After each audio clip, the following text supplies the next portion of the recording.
नमस्कार दोस्तों, ज्ञान गंगा आईएएस एकेडमी के यूट्यूब चैनल में आपका स्वागत है। आपकी तैयारियों की श्रृंखला में आज हम आपके लिए लाए हैं इंडियन इकोनॉमी, भारतीय अर्थव्यवस्था के महत्वपूर्ण टॉपिक पंचवर्षीय योजनाएं, बेरोजगारी, गरीबी और नीति आयोग, योजना आयोग, राष्ट्रीय विकास परिषद, ये जो पूरा एक पार्ट होता है एक दूसरे से जुड़ा हुआ, इसके लिए MCQ। इसका बहुत ज़्यादा जो है महत्व होता है एग्जामों में, अक्सर इस पर आधारित प्रश्न आते ही रहते हैं। तो चलिए, ये इम्पॉर्टेंट है, इसको देखते हैं। पहला है 12वीं पंचवर्षीय योजना का मुख्य उद्देश्य क्या है या क्या था। 12वीं पंचवर्षीय योजना बीत चुकी है 12 से 17, तो इसको बताना है क्या था। समावेशी विकास और गरीबी न्यूनीकरण, ये ऑप्शन। सेकंड है समावेशी एवं धारणीय विकास। थर्ड है बेरोजगारी घटाने हेतु धारणीय एवं समावेशी विकास। और फोर्थ है तीव्रतर धारणीय एवं ज्यादा समावेशी विकास। तो इसमें सही उत्तर आ जाएगा डी ऑप्शन, तीव्रतर शब्द जो आया है, तीव्रतर धारणीय एवं ज्यादा समावेशी विकास, याद रखेंगे। नेक्स्ट 20 सूत्री आर्थिक कार्यक्रम, जिसको 20 सूत्री कार्यक्रम कहते हैं, सर्वप्रथम कब प्रारंभ किया गया था। 1969 में, 1975 में, 1977 में या 1980 में। तो याद रखेंगे ये शुरू किया गया था 20 सूत्री कार्यक्रम 1975 में, इंदिरा गांधी के काल में, 1975 में। नेक्स्ट 11वीं पंचवर्षीय योजना में निरूपित समावेशी विकास निम्नलिखित में से किस एक को सम्मिलित नहीं करता।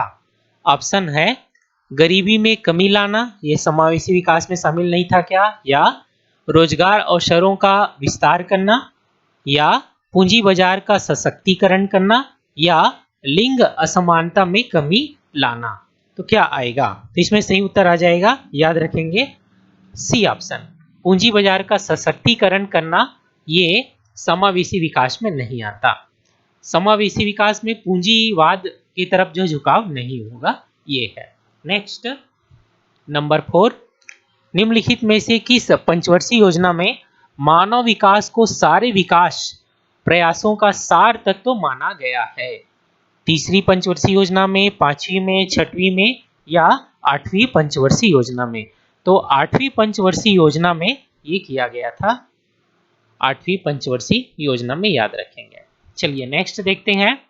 नीति आयोग के विषय में निम्नलिखित में से कौन सा कथन सही नहीं है। ऑप्शन है इसका गठन योजना आयोग के स्थान पर किया गया। सेकंड है इसमें एक पूर्णकालिक अध्यक्ष होता है। थर्ड है इसका गठन जनवरी 2015 में किया गया था। और फोर्थ है यह सहकारी संघवाद के सिद्धांत पर आधारित है। तो इसमें कौन सा सही नहीं है बताना है। इसमें सेकंड आ जाएगा, इसमें एक पूर्णकालिक अध्यक्ष होता है, क्योंकि इसमें प्रधानमंत्री जी जो होते हैं पदेन अध्यक्ष वो होते हैं और 5 साल के लिए उनका कार्यकाल होता है। जो भी प्रधानमंत्री होंगे वही जो है इसके अध्यक्ष होंगे, इसलिए पूर्णकालिक शब्द ठीक नहीं है। हाँ, पूर्णकालिक उपाध्यक्ष अगर आता तो सही होता, इसलिए सेकंड ऑप्शन। नेक्स्ट जनता योजना जो 15,000 करोड़ रुपए की एक 10 वर्षीय योजना थी का प्रारूप किसने तैयार किया था। तो ये जनता प्लान प्रस्तुत किया था, याद रखेंगे एम.एन. रॉय ने। डी ऑप्शन आ जाएगा, डी ऑप्शन, एम.एन. रॉय की ये योजना थी।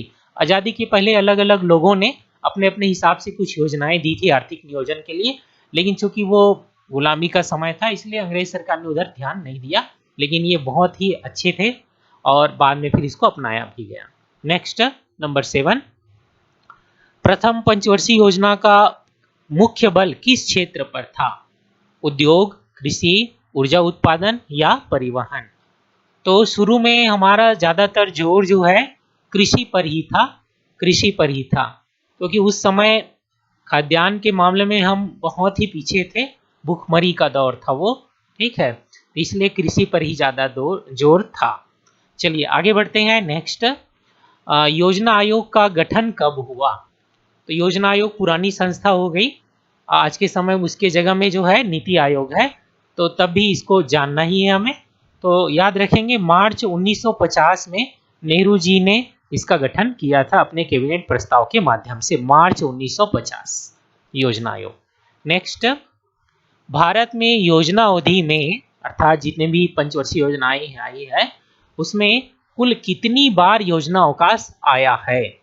तो ज़्यादातर लोग वही 66 से जो 69 वाला है उसको एक को लेते हैं, लेकिन यहाँ एक ऑप्शन है ही नहीं है, तो वो तो आएगा ही, और बीच बीच में जो और कुछ गैप रहे हैं उन सबको मिला करके 3 बार आएगा, तो सेकेंड ऑप्शन आ जाएगा।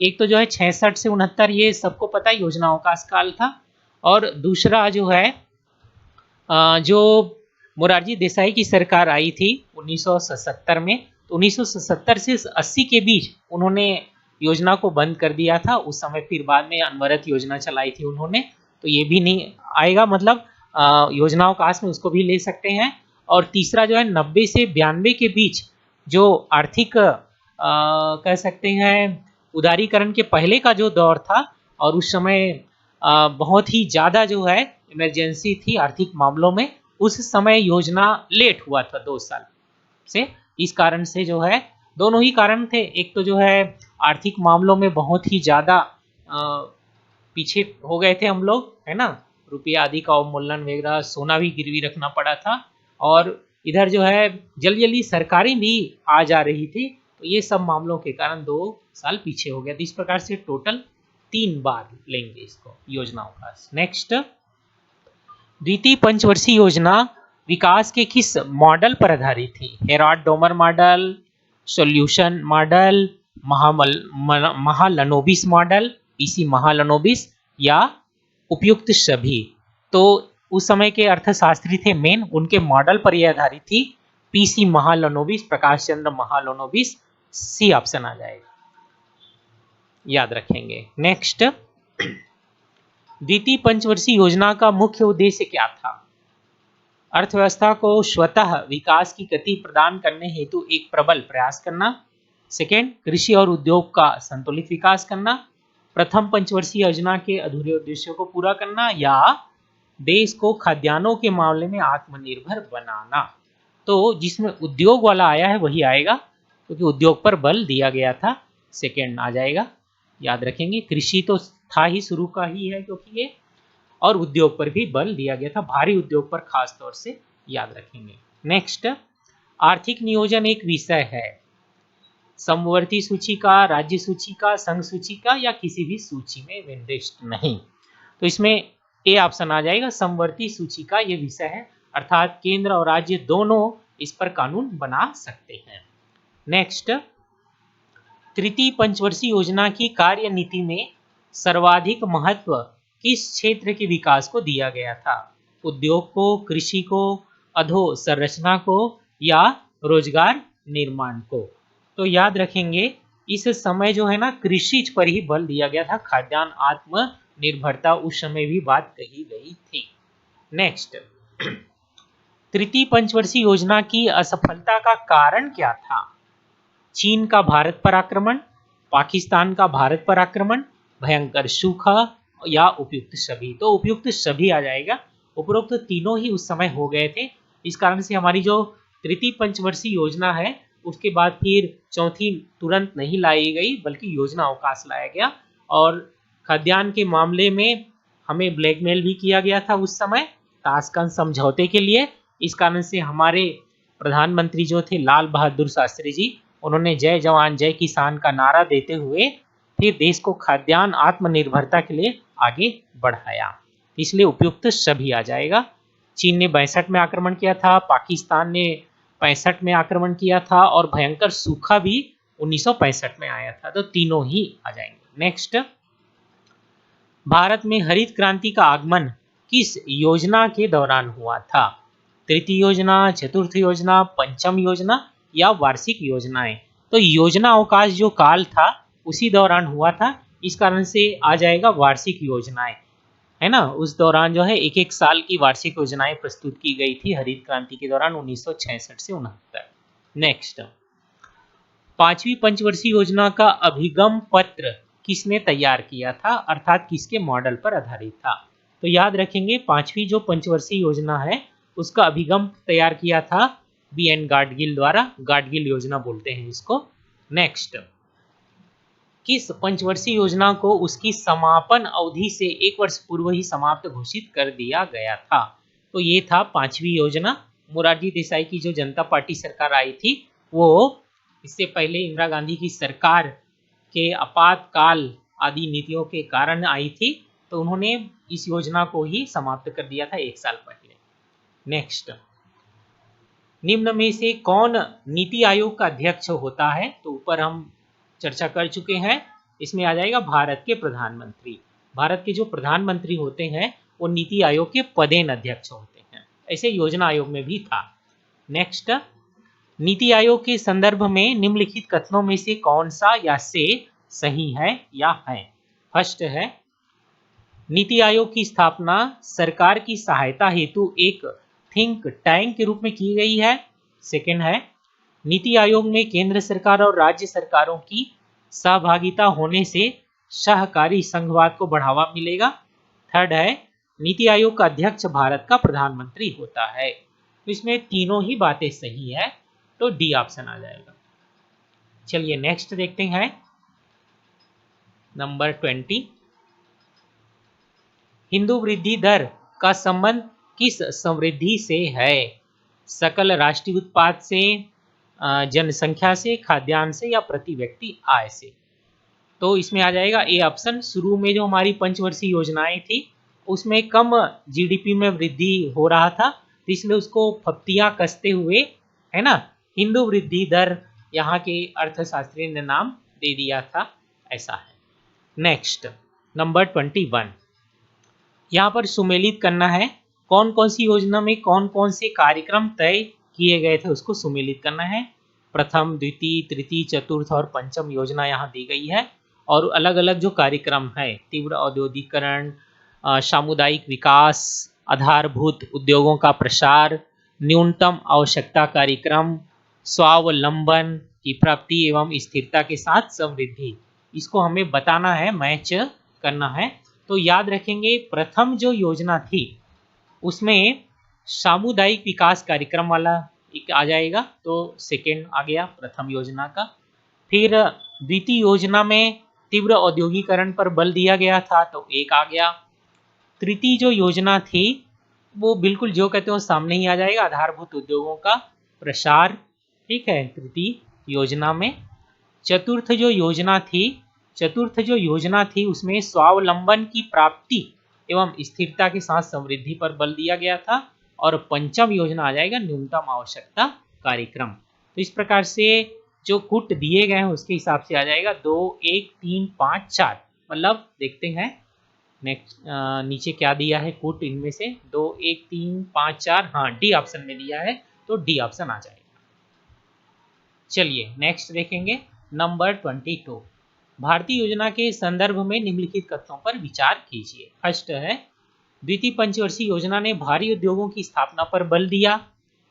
सेकंड है, तृतीय पंचवर्षीय योजना ने औद्योगिकरण की रणनीति के रूप में आयात प्रतिस्थापन की अवधारणा को प्रारंभ किया।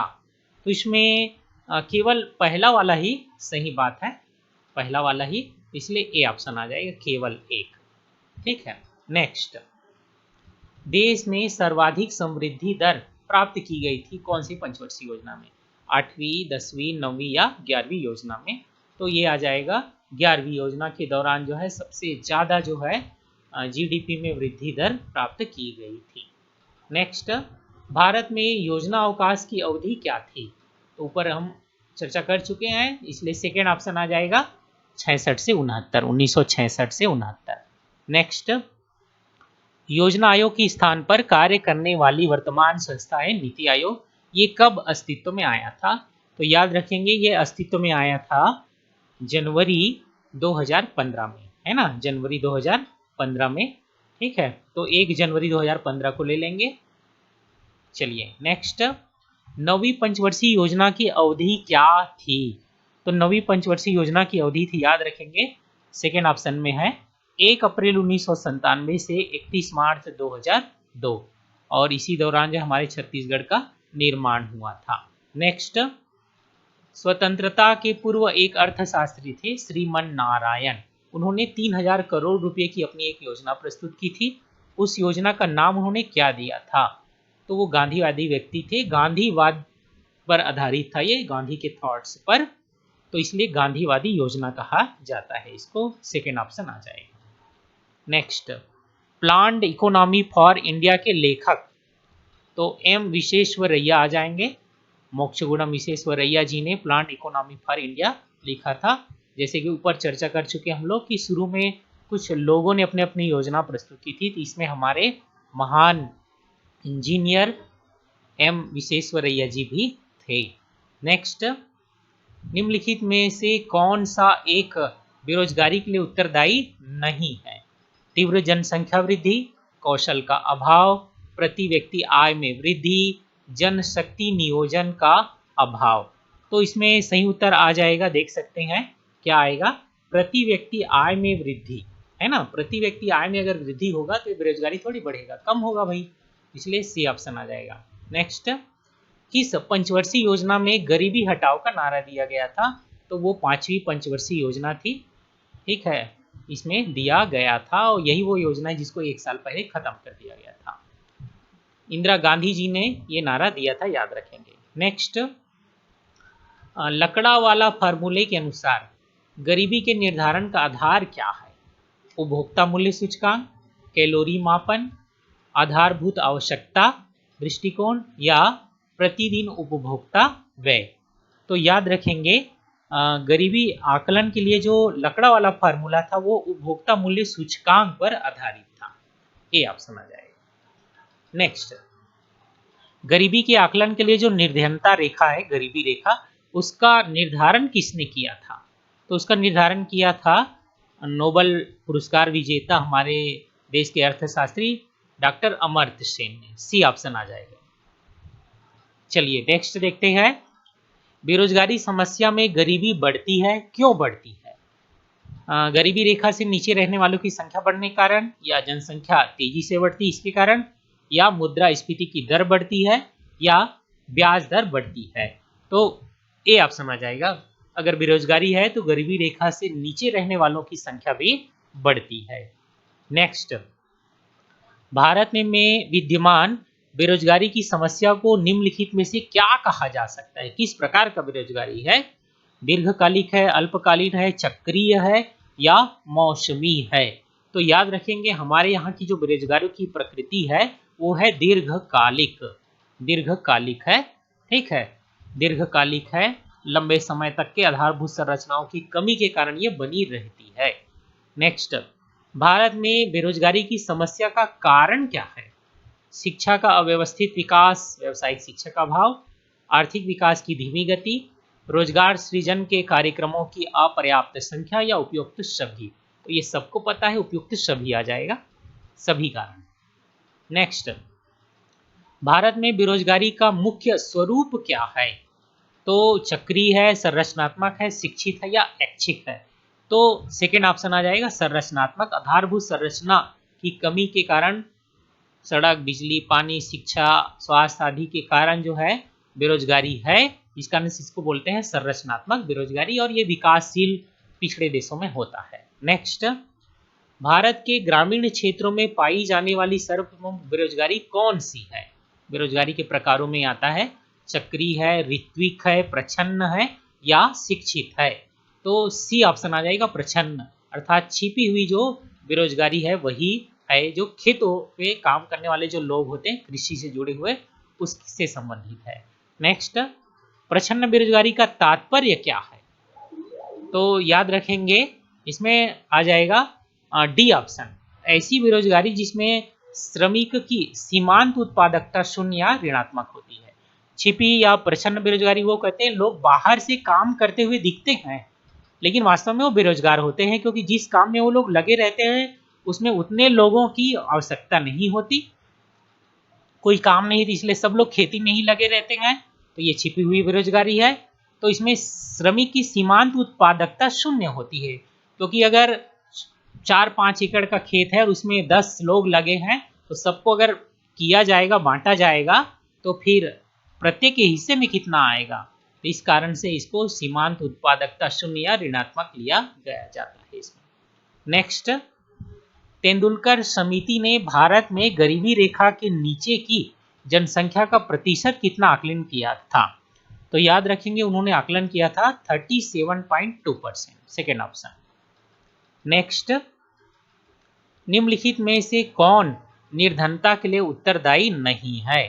अपर्याप्त समृद्धि, जनसंख्या की उच्च वृद्धि दर, बेरोजगारी या बढ़ता निवेश। तो डी ऑप्शन आ जाएगा, बढ़ता निवेश। ये कारण नहीं है उत्तरदायी निर्धनता के लिए। अगर निवेश बढ़ेगा तो लोगों को रोजगार मिलेगा, पैसा बाहर से आएगा, उद्योग में लगेंगे तो रोजगार सृजन होता है, तो इससे बेरोजगारी नहीं होती, निर्धनता नहीं आती। नेक्स्ट हो गया, चलो ठीक है। ये हमने आज जो है 40 प्रश्न देखे और ये बहुत ही इंपॉर्टेंट है। आपको टॉपिक समझ में आ गया किन किन पर आधारित है। आपको ये अच्छा लगा तो इसे लाइक करें, ज़्यादा से ज़्यादा कमेंट करें, शेयर करें और सब्सक्राइब करें हमारे चैनल को। धन्यवाद।